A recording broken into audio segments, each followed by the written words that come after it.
भारत विश्व में सबसे बड़ा लोकतंत्र है तथा चुनाव एक लोकतांत्रिक व्यवस्था में राजनीति का सबसे महत्वपूर्ण और अभिन्न अंग है।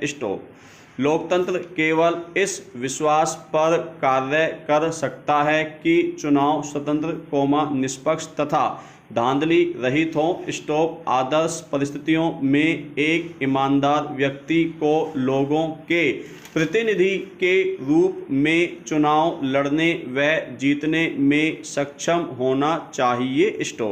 लेकिन वास्तविक रूप में ऐसे व्यक्ति को या तो चुनाव लड़ने का मौका नहीं मिलता है या उसके चुनाव जीतने की कोई संभावना नहीं होती। चुनाव जीतने के लिए आवश्यक भारी मात्रा में धन व बल के कारण वर्तमान में चुनाव आदर्श परिस्थितियों में आयोजित नहीं हो रहे हैं।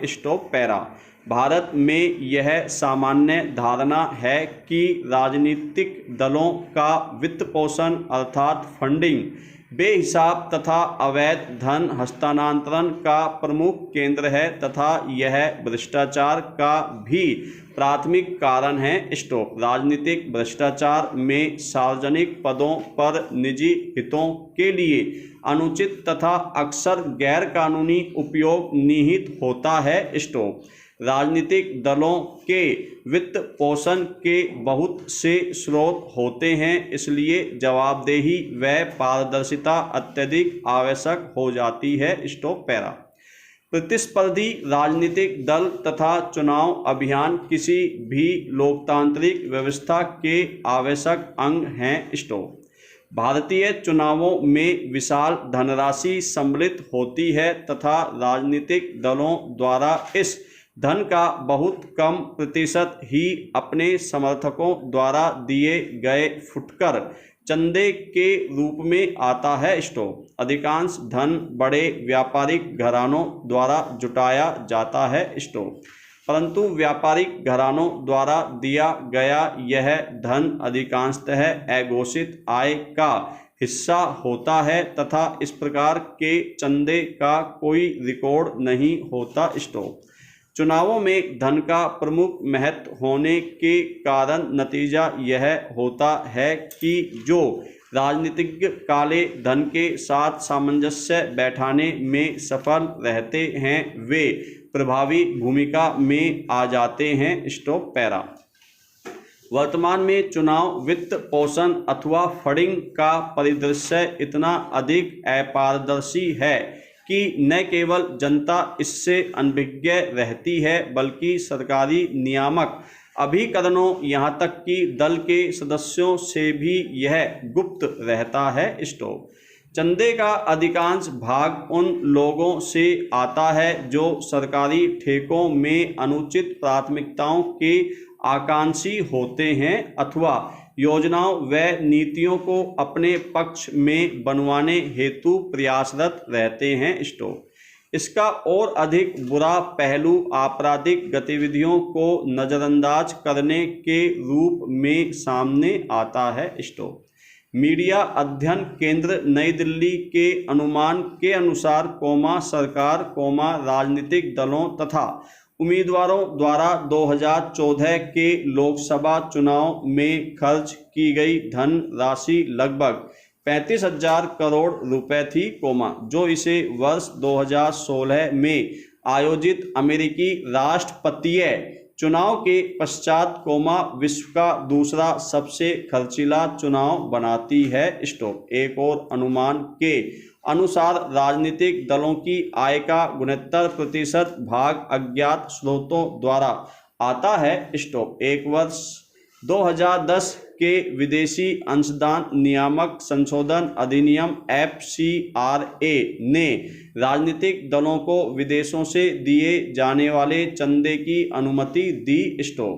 लोकतांत्रिक सुधार संघ नामक संस्था ने अपने आकलन में पाया कि भारत में 2004, 2005 से 2014-2015 के बीच राजनीतिक दलों की कुल आय 11,367.34 करोड़ रुपए थी।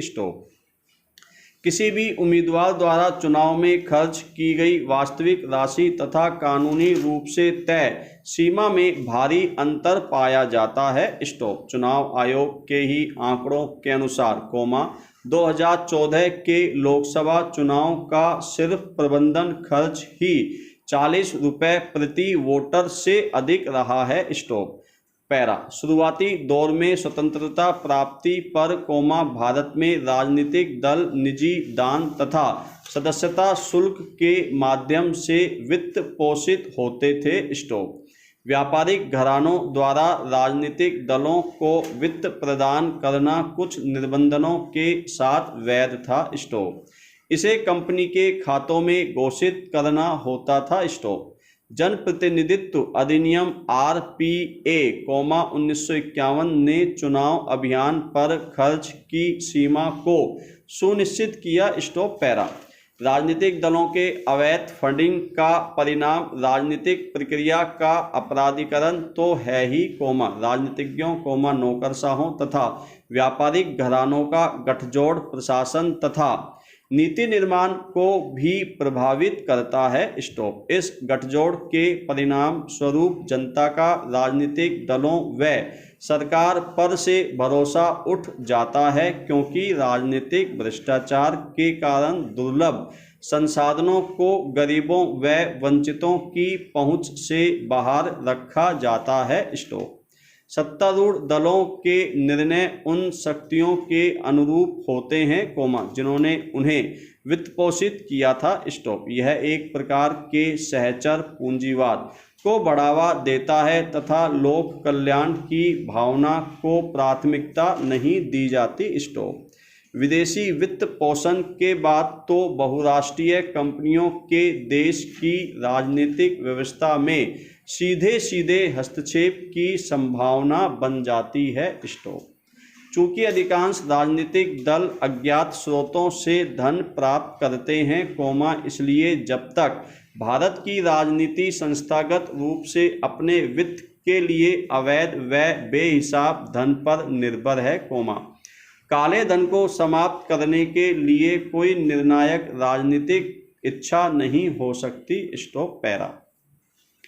Association for democratic reforms ADR के अनुसार, वर्ष 2005 से 2013 के बीच, 6 राष्ट्रीय दलों कांग्रेस, भारतीय जनता पार्टी, बहुजन समाज पार्टी, राष्ट्रवादी कांग्रेस पार्टी, भारतीय साम्यवादी दल CPI और भारतीय साम्यवादी दल मार्क्सवादी को 5,986 करोड़ रुपए दान के तौर पर प्राप्त हुए, जिसमें से 73% को अज्ञात स्रोत से प्राप्त धन के रूप में घोषित किया गया। स्टॉप। पैरा।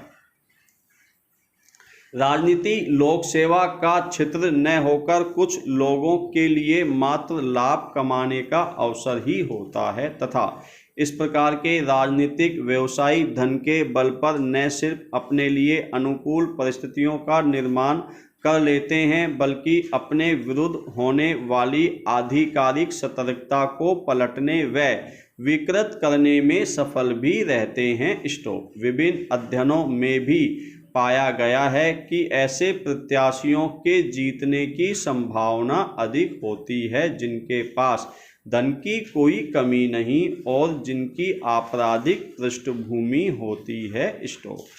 यहाँ तक कि जब राजनीतिक दल प्रत्याशियों का चुनाव करते हैं तो उनके सामने भी यह तथ्य महत्वपूर्ण हो जाता है कि प्रत्याशी अपना चुनाव खर्च वहन कर सकता है या नहीं। स्टॉप।